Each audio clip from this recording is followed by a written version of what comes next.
ভাসমান দ্বীপ কথাটা শুনে নিশ্চয়ই অবাক হচ্ছেন। আমিও হয়েছিলাম। আজকে আপনাদের এই ভাসমান দ্বীপের কথাই শোনাব, যা গাছপালা, মাটি এবং জৈব পদার্থ দিয়ে তৈরি। ফুন্ডিসগুলি বড় এবং স্পঞ্জি, গাছপালা এবং মাটির তরকারির আকৃতির, যার বেশিরভাগ ভর জলের নিচে পড়ে থাকে। অনেক বছর ধরে জলে ভাসমান পাতাগুলি যখন একত্রিত হয়, তখন এগুলি প্রাকৃতিকভাবে গঠিত হয়। ফুন্ডিগুলি হ্রদের পৃষ্ঠের নিচে হিমশৈলের মতো বসে থাকে, যার ফলে শুষ্ক আবহাওয়ায় জীবন্ত শিকড়গুলিকে হ্রদের তলদেশে পৌঁছাতে দেয়।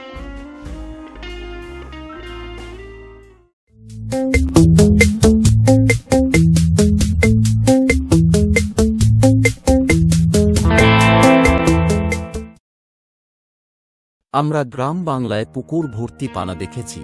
আপনি যদি চান, ওই পানার ওপর দিয়ে অনায়াসে হেঁটে যেতে পারবেন। এই ভাসমান দ্বীপ অনেকটা সেরকমই। এটা বললাম যাতে আপনারা সহজে ব্যাপারটা বুঝতে পারেন। এই ভাসমান দ্বীপগুলির মধ্যে কয়েকটি বেশ বড়, এবং এরা একটি বাড়ি বহন করার ক্ষমতা রাখে। জেলেরা এই ভাসমান কুঁড়ে ঘরে বাস করে, যা ফুমসাং নামে পরিচিত। একটি সংযুক্ত ক্যাফেটেরিয়া সহ সেন্দ্রা ট্যুরিস্ট হোম একটি পর্যটন স্পট। তাকমু ওয়াটার স্পোর্টস কমপ্লেক্সে এখানে বোটিং এবং অন্যান্য জল ক্রীড়ার আয়োজন করা হয়। জায়গাটি হল মণিপুরের লোকটাক লেক, যেখানে এই ভাসমান দ্বীপগুলি দেখতে পাওয়া যায়। ফুন্ডিগুলি অসংখ্য এবং এরা স্থান পরিবর্তন করে। তাদের আকার পরিবর্তন হয় এবং বছরের বিভিন্ন সময়ে হ্রদ জুড়ে স্থানান্তরিত হয়। তারা প্রায় একটি ট্রাম্পোলিনের মতো। তাদের উপর হাঁটা বা দাঁড়ানোটা বেশ মজাদার ব্যাপার। লোকটাক হ্রদ উত্তর পূর্ব ভারতের একটি মিঠা জলের হ্রদ, এবং এখানেই রয়েছে বিশ্বের একমাত্র ভাসমান জাতীয় উদ্যান, যার নাম কেইবুল লামজাও জাতীয় উদ্যান। হ্রদটির মোট আয়তন 287 বর্গ কিমি। এটি মণিপুর রাজ্যের মৈরাঙে অবস্থিত। কেইবুল লামজাও জাতীয় উদ্যান লোকটাক হ্রদের দক্ষিণ পশ্চিম অংশে ভারতের মণিপুরের বিষ্ণুপুর জেলায় অবস্থিত। পার্কটি 1966 সালে প্রতিষ্ঠিত হয়েছিল এবং এর আয়তন 40 বর্গ কিলোমিটার। এটি বিরল এবং স্থানীয় উদ্ভিদ ও প্রাণীর আবাসস্থল, যার মধ্যে রয়েছে বিপন্ন ভ্রুপিঁপড়া হরিণ, যা নাচের হরিণ নামেও পরিচিত। পার্কের অন্যান্য বন্য প্রাণীর মধ্যে রয়েছে হকডিয়ার, ওটার, ওয়াটার ফাউল এবং পরিযায়ী পাখি। আপাতদৃষ্টিতে শক্ত মাটি মনে হলেও আসলে একটি ভাসমান জৈব পদার্থ। পার্কটি ফুন্ডিস নামে পরিচিত ভাসমান জৈব পদার্থের একটি কার্পেটের আবাসস্থল, যা ঘাস এবং লম্বা নলদের প্রজনন ক্ষেত্র হিসাবে কাজ করে।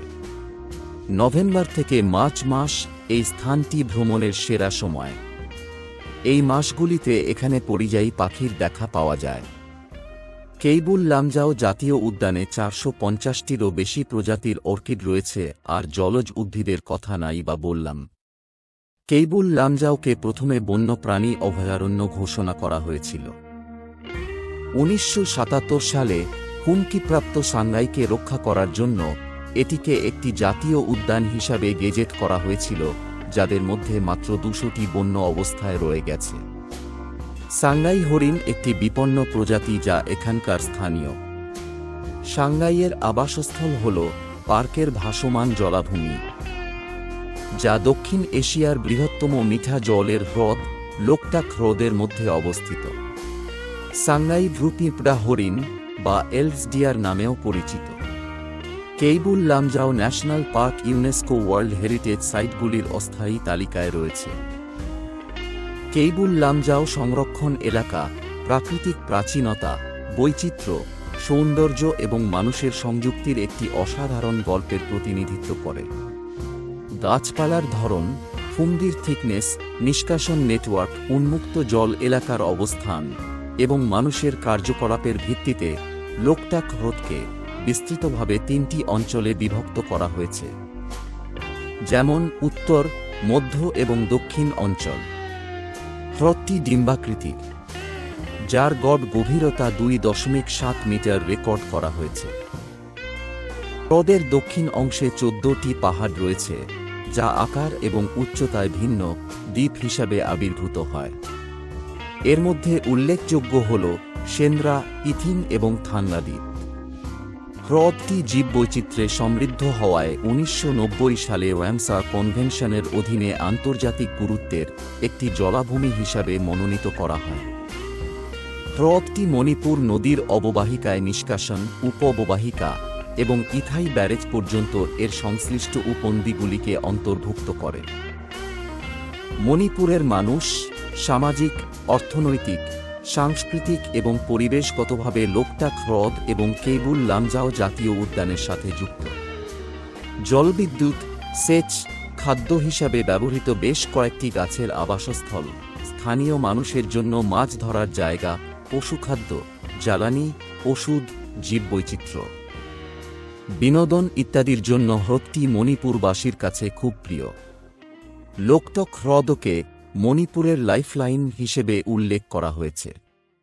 কেবুল লামজাও সংরক্ষণ এলাকার আশেপাশে অবস্থিত গ্রামগুলিতে 3 ধরনের সম্প্রদায়ের বসবাস। ফুম বাসিন্দা, যারা ফুমদিতে অস্থায়ীভাবে বা স্থায়ীভাবে বসবাসকারী মানুষ।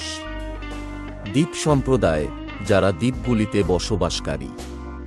আর লেকশোর সম্প্রদায়। মৈরাঙে একটি প্রাচীন মন্দিরও রয়েছে, প্রাক হিন্দু দেবতা লর্ড থানজিং। মৈরাং গ্রাম থেকেই মনোমুগ্ধকর খাম্বাথৈবী নৃত্যের উদ্ভব হয়েছিল।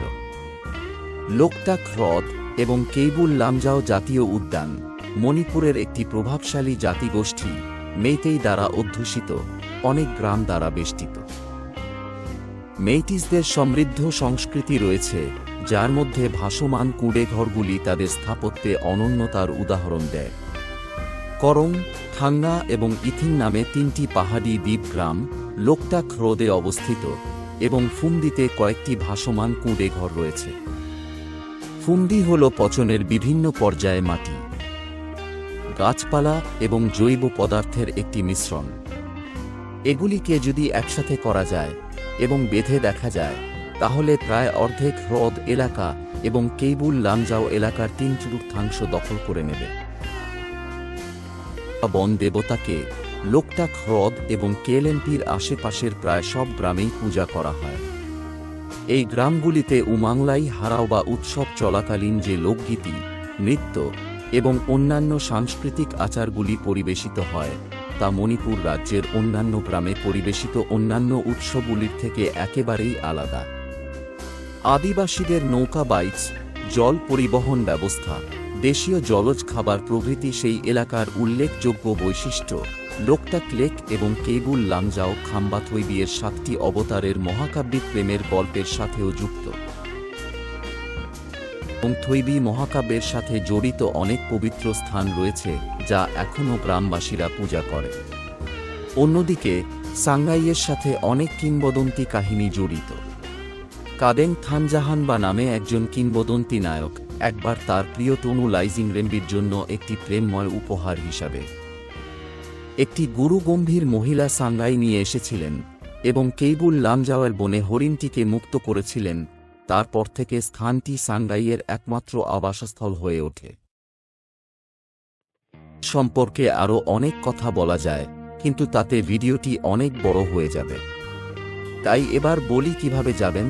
কলকাতা থেকে যদি আপনি ট্রেনে যান, তাহলে প্রথমে আপনাকে আগরতলা যেতে হবে, সেখান থেকে ট্রেন বদলে খোংসাং যেতে হবে, সেখান থেকে গাড়ি ভাড়া করে লোকটাক লেকে পৌঁছাতে হবে।